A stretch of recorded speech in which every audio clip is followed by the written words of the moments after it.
Hello dear student, मैं हूँ आसिफ और आज के इस एनर्जी कंजर्वेशन की क्लास में हम यूनिट 3 को डिस्कस करेंगे। इससे पहले हमने जो जो हमने डिस्कस किया था, जो हमारी जो इसमें यूनिट थी वो थी बेसिकली एनर्जी कंजर्वेशन के बारे में, और जो जो एनर्जी कंजर्वेशन एक्ट 2001 के बारे में। तो इसमें उसमें हम क्या जान रहे थे कि जो एनर्जी को हमने रेगुलेट करने के लिए, एनर्जी कंजम्पशन को रेगुलेट करने के लिए जो गवर्नमेंट ने जो बॉडी एक एक्ट के द्वारा कुछ रूल रेगुलेशन को प्रपोज्ड किया था 2001 के एक्ट के द्वारा, तो उसको हमने पिछली क्लास में डिस्कस किया था। तो आज की जो क्लास है वो है हमारी electrical supply system and motor. Electrical supply system and motor, सबसे पहले देख लेते हैं ये यूनिट किस बारे में रहेगी। तो जनरली आप इसको एक जो इसकी जो पूरी सब्जेक्ट की जो मेन जो मोटिव है पढ़ाने का, इसमें एनर्जी को लॉसेस, जो एनर्जी के जो लॉसेस हैं उनको मिनिमम करते हुए मैक्सिमम उसकी इफ़िशेंसी को यूज़ करना है। तो ऐसे ही जो इलेक्ट्रिसिटी, जब हम किसी भी एक इलेक्ट्रिसिटी का जो हम डिस्ट्रीब्यूशन करते हैं आपने देखा होगा पाइप वगैरह के थ्रू, और एक स्टेशन से दूसरे स्टेशन तक, तो इसमें जो पूरे ये जो इलेक्ट्रिसिटी सप्लाई में जो एनर्जी का जो लॉस होता है बेसिकली, तो इस चीज़ को हम डिस्कस करने वाले हैं। जैसे कि हम इरिगेशन में भी पढ़ रहे थे कि जब जो कोई वाटर स्ट्रीम जब लंबी दूरी तय करती है, तो जितनी ज़्यादा लंबी दूरी तय करेगी उतने ही उसमें वाटर का लॉस ज़्यादा होगा, इवेपोरेशन और पर्कुलेशन की फॉर्म में। यही चीज़ यहाँ पर भी है कि जितनी ज़्यादा जो सप्लाई है, जितनी ज़्यादा दूर सप्लाई होगी, वो जो एनर्जी लॉसेस हैं वो बढ़ते जाते हैं। तो गाइस देखते हैं क्या है ये।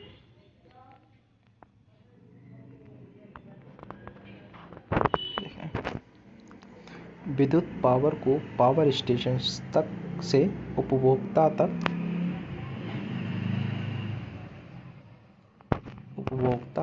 पहुंचाने के माध्यम को विद्युत सप्लाई सिस्टम कहते हैं। ठीक है गाइस, सप्लाई सिस्टम क्या हो गया, जो पावर स्टेशन है वहाँ से, जहाँ से ये काफ़ी मतलब स्टेशन टू स्टेशन जहाँ पे इलेक्ट्रिसिटी प्रोड्यूस होती है, वहाँ से दूसरे स्टेशन पे, आपके नियर बाई स्टेशन पे, फिर वहाँ से जब आपको इलेक्ट्रिसिटी पहुँचाई जाती है, ये जो पूरी एक असेंबली है सिस्टम की, तो ये होती है इलेक्ट्रिसिटी सप्लाई। एक विद्युत सप्लाई सिस्टम 3 मुख्य भागों से मिला होता है। पहला क्या होता है इसका फैक्टर, पावर स्टेशन। दूसरा संचरण लाइन, और जो तीसरा है वो डिस्ट्रीब्यूशन सिस्टम। पावर सिस्टम वो एक लोकेशन, वो एक स्टेशन जहाँ से मेन सोर्स से वहाँ पे इलेक्ट्रिसिटी आ रही है। फिर संचरण का लाइन का मतलब है कि जो आपके एरिया तक लाने में जो भी जितना भी सेटअप, या फिर खंबे आपने देखे होंगे, खंबे वायर वगैरह का जो एक जो कैरियर होता है संचरण सिस्टम, उसी को बोलते हैं संचरण सिस्टम, एक वहाँ तक ले जाने वाला। और फिर ऐसे सपोज कर ले कि कोई एक स्टेशन बदायूं में, पावर सिस्टम स्टेशन, तो वो बदायूं में होगा, तो वो हो गया पावर स्टेशन। और उस पावर स्टेशन को जो जो इलेक्ट्रिक जो डिस्ट्रीब्यूट करना है वो अलापुर में करना है। तो वो बदायूं से अलापुर तक जिसके थ्रू वो एक लाइन लेके आएगा वो हो गया संचरण, उसका संचरण लाइन। और डिस्ट्रीब्यूशन जब वो अलापुर तक आ जाएगा वो लाइन, फिर वहाँ अलापुर में फर्दर उसको डिस्ट्रीब्यूट कर देगा। ये हो गए उसके तीनों कंपोनेंट। विद्युत पावर का उत्पादन पावर स्टेशन पर होता है जो कि उपभोक्ता से बहुत दूर होता है। इसके उपरांत इसे विभिन्न लोड सेंटरों पर, जो कि काफ़ी दूरी पर होते हैं। पावर स्टेशन तो गाइस वो स्टेशन हो गया जहाँ पर सीधे जो इलेक्ट्रिसिटी जनरेट हो रही है।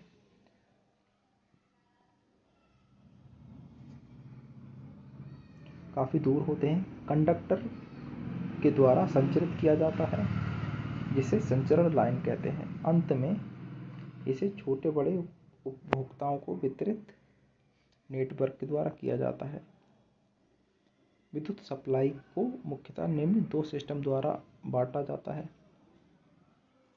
एक तो हो गया, अगर उसके नेचर के ऊपर बात करें तो एसी और डीसी के बारे में आपने पढ़ा होगा 10वीं वगैरह की क्लास में।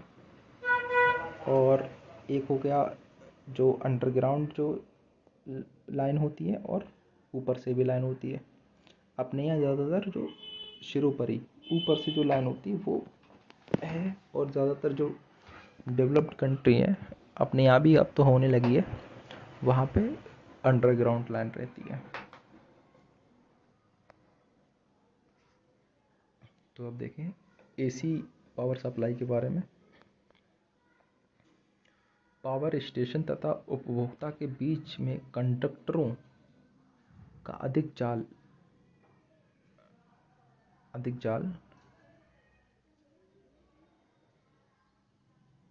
होने के कारण इसे दो भागों संचरण सिस्टम तथा वितरण सिस्टम में बांटा गया है। प्रत्येक भाग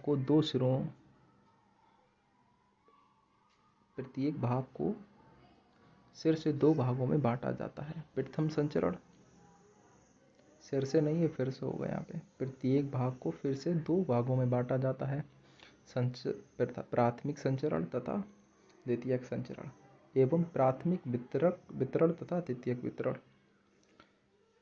चित्र में एसी पावर सप्लाई सिस्टम को सिग्नल लाइन द्वारा दिखाया गया है। अब यहाँ पे एक फिगर दिया हुआ है।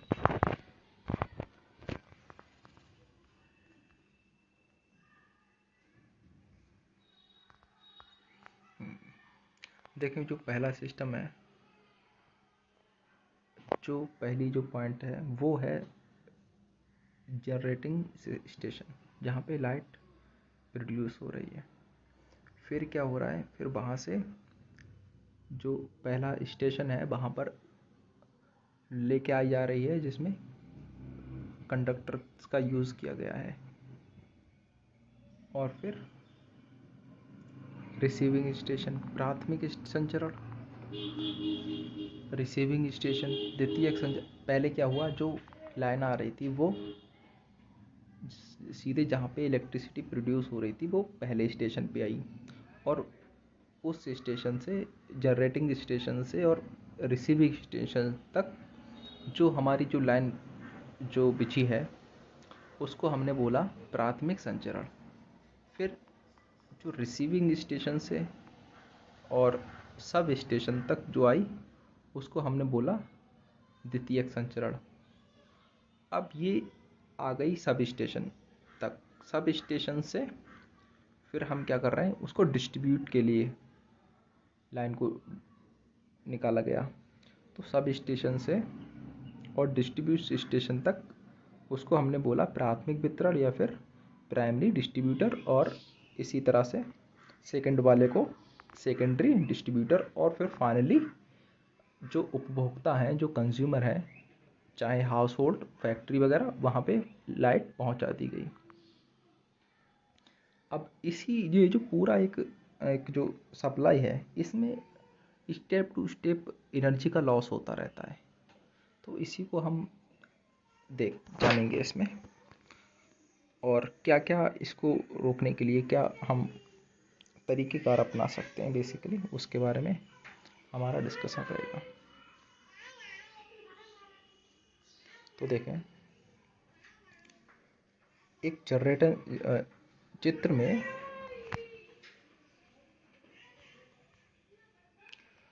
में जनरेटिंग स्टेशन उत्पादन स्टेशन को दर्शाता है, जहां पर विद्युत पावर का उत्पादन अल्टरनेटर के द्वारा होता है तथा जो आपस में समांतर जुड़े होते हैं। उत्पादित वोल्टेज कितने हैं? 11,000। के का मतलब है 1000, 11,000 वोल्ट। विद्युत पावर संचरण सस्ता हो, इसके लिए उत्पादन स्टेशन पर 3 फेज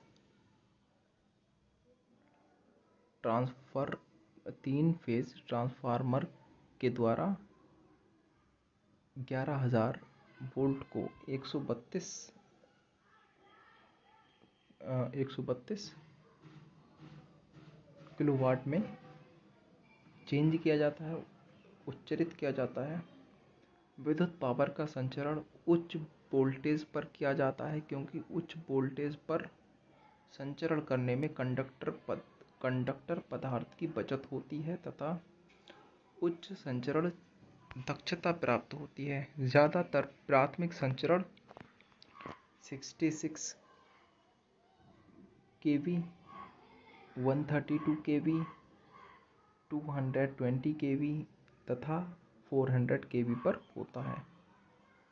प्राथमिक संचरण जो प्राइमरी ट्रांसमिशन जो होता है उसमें के बारे में, शहर के बाहरी हिस्सों को 132 kV विद्युत पावर का संचरण फेज 3 3 तार शुरुपरी लाइनों के द्वारा किया जाता है। इसको प्राइमरी संचरण कहते हैं। द्वितीयक संचरण। तो गाइस, ये बेसिकली जो अभी हमने फिगर में एक सेकेंडरी डिस्ट्रीब्यूटर के बारे में पढ़ा था, उसी के बारे में बताया गया है। आप इसको पढ़ लेना, ये कहानी दी है। जो मुद्दे की हमारी जो बात है वो ये है कि विद्युत पावर वितरण तंत्र में हानियाँ। विद्युत पावर वितरण तंत्र में जो हानियाँ होती हैं, तो देखते हैं किस तरह से होती हैं।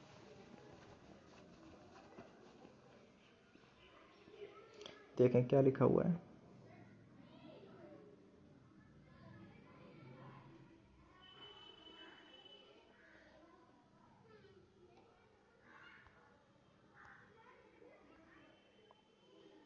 जब संचरण एवं वितरण में होने वाली हानि ही पूरे तंत्र में होने वाली पावर हानियाँ हैं।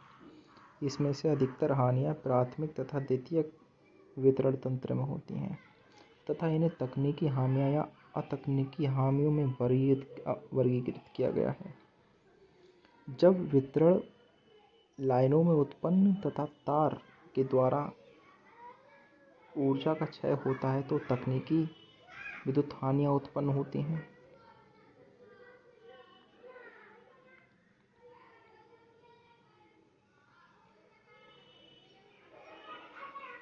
तो इसको जो पावर लॉसेस हैं वो इसको कैटेगराइज किया गया है। एक तो वो गया जो टेक्निकल पावर लॉसेस हैं और जो नॉन टेक्निकल पावर लॉसेस हैं। जो हमारा जो फर्स्ट डिस्ट्रीब्यूशन सिस्टम है उसमें जो टूल्स लगे होते हैं, जो उपकरण लगे होते हैं, और एनर्जी जब पाइपों के द्वारा इलेक्ट्रॉन जो संचरण करते हैं, तो उसमें जो पावर का जो लॉस होता है, इसको बोलते हैं तकनीकी विद्युत हानियाँ। नेटवर्क की खूबी तथा प्रचालन के तरीके पर हानियाँ निर्भर करती हैं कि आपकी वो डिपेंड करता है कि किस तरह का आपने जो आपकी जो सप्लाई सिस्टम है वो कितना अपग्रेड है। तकनीकी विद्युत हानियों को 2 भागों में वर्गीकृत किया गया है: निर्धारित तकनीकी हानियाँ व परिवर्तनीय तकनीकी हानियाँ। निर्धारित तकनीकी देखते हैं वो जो होंगी ही होंगी, और परिवर्तन क्या है कि हम उसको कर सकते हैं, उसमें बचत कर सकते हैं। उसमें निर्धारित तकनीकी हानियाँ वितरण लाइन में 1/4 से लेकर 1/3 कुल तकनीकी हानियों का होता है। ये ज़्यादातर ऊष्मा व आवाज़ के रूप में उत्पन्न होता है। जैसे कि आपने देखा होगा, जब हाई वोल्टेज की जब कोई लाइन होती है तो उसके जो आसपास का जो एरिया है, वैसे भी उसमें जो वो इलेक्ट्रॉन गति करते हैं तो उनमें एक आवाज़ साउंड प्रोड्यूस होता है, वो भी एक एनर्जी की फॉर्म है।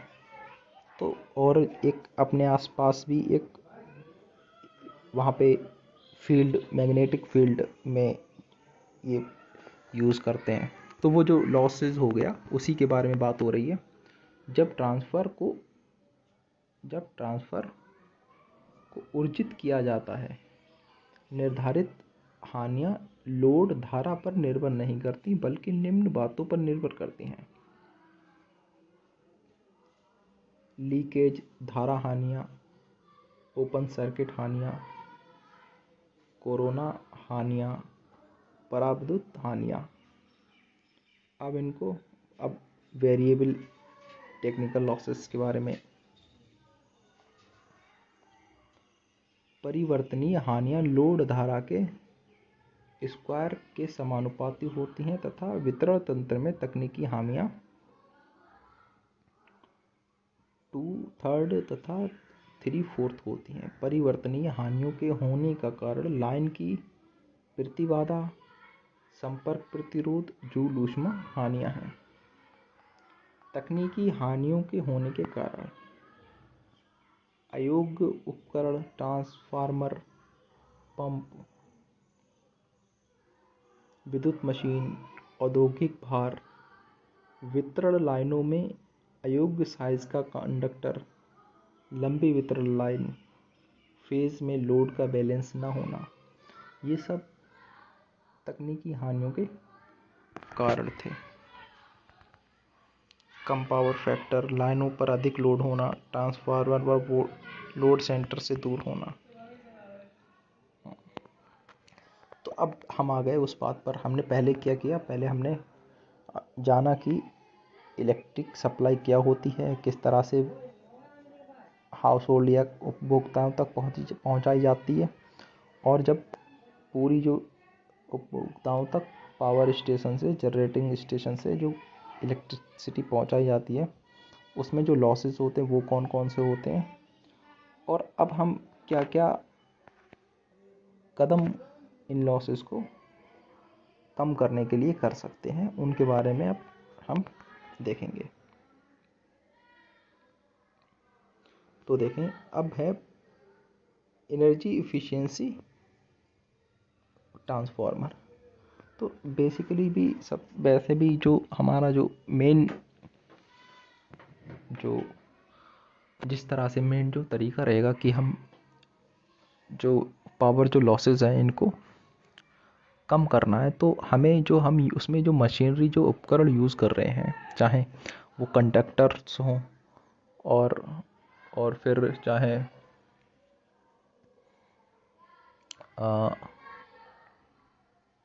जो ट्रांसफार्मर्स हैं उनको और दक्ष बनाने की ज़रूरत है, और ज़्यादा एफिशिएंट बनाने की ज़रूरत है कि वो एनर्जी को कम से कम यूज़ करते हुए हमें मतलूबा रिज़ल्ट दें। तो वो ही है एनर्जी इफ़िशिएंट ट्रांसफार्मर। पावर वितरण ग्रिड सिस्टम में कुल संचरण एवं वितरण हानियों का लगभग 40-50% विद्युत ट्रांसफार्मर के द्वारा होता है। तो देख रहे हैं आप कि जो 40 से 50% जो पावर लॉस है वो ट्रांसफार्मर के द्वारा हो रहा है। ऊर्जा दक्ष ट्रांसफार्मर का उपयोग करके संचरण एवं वितरण में होने वाली हानियों को काफ़ी हद तक सीमित किया जा सकता है। ट्रांसफार्मर में होने वाली हानियों को 2010 में लगभग आधा कर लिया गया है। अगर हम 1970 में उपयोग होने वाले ट्रांसफार्मर से तुलना करें। तो गाइस क्या है कि जो पहले तो जो ट्रांसफार्मर जो यूज़ करते हैं एनर्जी वो बहुत ज़्यादा कंज्यूम करते हैं, जिसकी वजह से 40 से 50% तक एनर्जी लॉसेस देखने के लिए मिलता है। और हमने इसमें किस तरह से काम किया है, जो यहाँ पे एक फैक्ट दिया हुआ है कि जो 2000 जो 1970 में हम जो ट्रांसफार्मर यूज़ कर रहे थे उसके मुकाबले अब जो हम 2010 में जो ट्रांसफार्मर यूज़ कर रहे हैं उनका जो एनर्जी लॉस है वो उससे लगभग आधा है। नए चुंबकीय पदार्थ का उपयोग करके ट्रांसफार्मर की क्षमता को उच्च किया जा सकता है, जिसका उदाहरण अमोर्फस ट्रांसफार्मर तथा सूखा प्रकार के ट्रांसफार्मर है। ये दो टाइप दिए हुए हैं।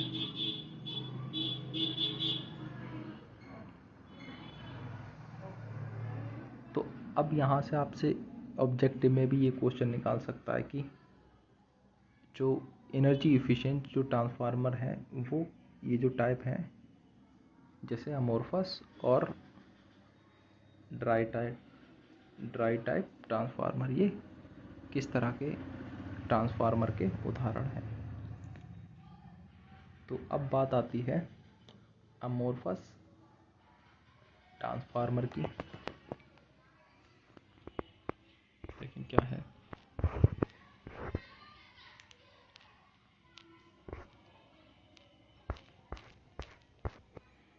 Amorphous transformer?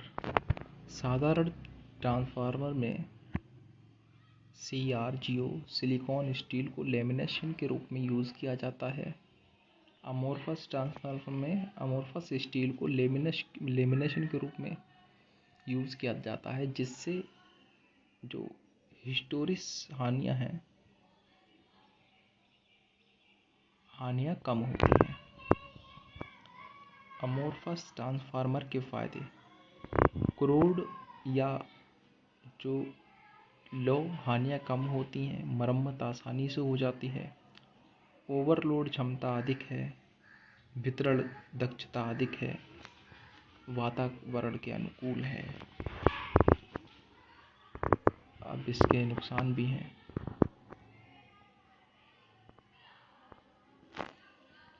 चुंबकीय पदार्थ को पतली लेमिनेशन में काटना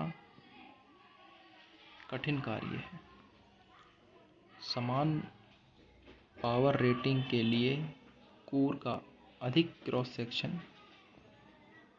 चाहिए। कोर का साइज अधिक होने के कारण अधिक कंडक्टर लगेगा, जिससे लोड हानियाँ बढ़ेंगी।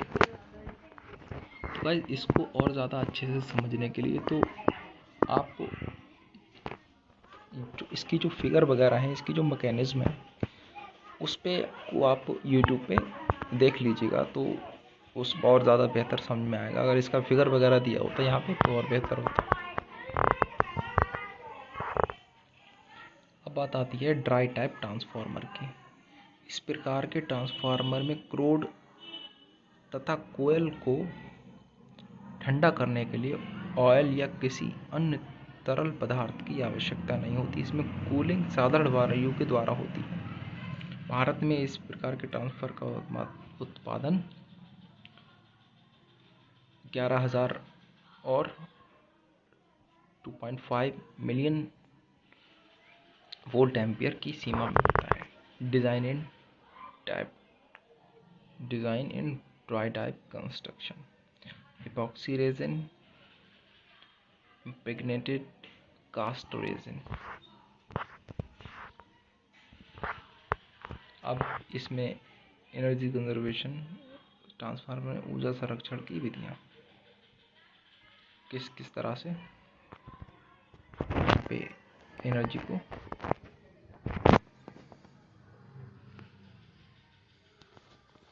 ट्रांसफार्मर में ऊर्जा संरक्षण की विधियाँ। ट्रांसफार्मर में लोड को बांटना। लोड को अगर हम डिस्ट्रीब्यूट कर दें फर्दर, ट्रांसफार्मर का समांतर प्रचालन, ट्रांसफार्मर में आइसोलेटिंग विधियाँ, ऊर्जा दक्ष ट्रांसफार्मर का उपयोग, समय समय पर उनका मेंटेनेंस, ये जो तरीके हैं जो हम ट्रांसफार्मर यूज़ कर रहे हैं इन तरीके अगर हम को अडॉप्ट करें तो एनर्जी को हम काफ़ी हद तक बचा सकते हैं। ट्रांसफार्मर में ऊर्जा संरक्षण का अवसर। अब ये गाइस जो टॉपिक है इसको हम अगली क्लास में देखेंगे। कितना बड़ा चैप्टर है।